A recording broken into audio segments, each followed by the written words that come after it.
Kafa. Some bookstore for Turkish books. Yeah, this is where school books are sold actually. So many of the schools are sending their kids to buy school books from here. And he looks like he's a little store, but he makes a lot of money. And he's like one of the oldest bookstores in here. It has a lot of stock. This is just so cute, this area. I totally love this beautiful area. If you love this here too, put a like. It's just so nice. Imagine yourself sitting here enjoying.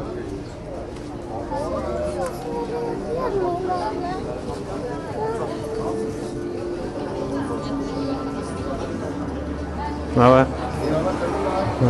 İyi, kolay gelsin. İyi vallahi aynı. Devam. Let's go say hi. Anybody knows him, put a like. Yeah, put a like. Nice music. Kolay gelsin. Evet. Teşekkür ederim. Serkan is the owner for number 33. Very nice. And you're a customer? Yes. Very nice. Nice combination. Yes, owner and a customer. Yeah. Kolay gelsin. Bye bye. Görüşürüz. Wow. This very nice design. Look at this lamp. And this one right here. It's very beautiful. Taylan ne yapıyorsun? İyi, canlı yayındayız. Devam. Nice. Number 3. Another one. Wait, this one 33 and this one 3. I don't know the name. No, What is this, the name? this Arabic sign maybe. Ha, number 3, yeah. Interesting. Görüşürüz Taylan.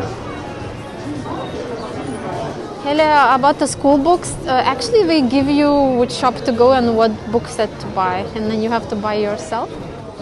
Yeah. You know that shop, he has homemade lemonades, strawberry and lemon. Let's show them. Which, yeah, okay. If you are very thirsty in summer, All right. these yellow chairs. Oh, this is nice. Su cafe.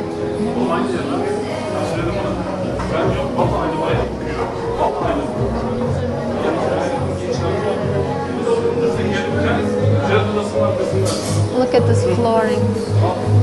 Very nice, right?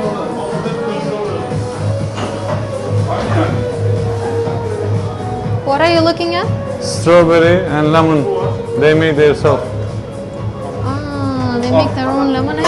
Yeah, That's interesting. nice, huh? And here it says çilekli, so that is... And limonata, strawberry, çilekli. Let's get one to try. What do you think? Lemon one, for example. Okay, let's get it. I'm thirsty too. Yeah. And one coffee, and one soda water, and one tea. So no lemonade then? No, lemonade, we share one lemonade to try. Okay. So no soda water then? I'm thirsty. You cannot drink. Everything. Okay. Let's get it.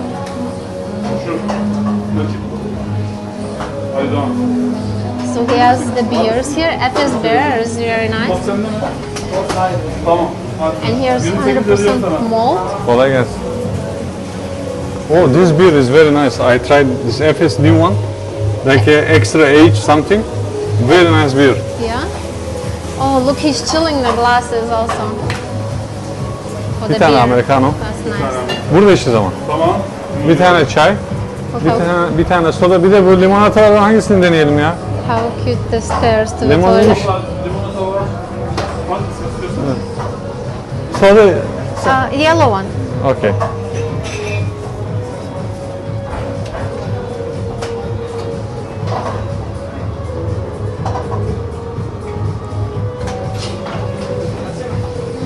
Okay, he makes one coffee, very nice. Bakayım tamamı. Soda var bir tane, Tamam. bir de çay. Tamam.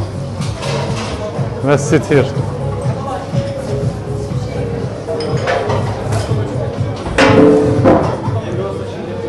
Oh my god, I got tired. Oh. Serving great food here every day. Very nice.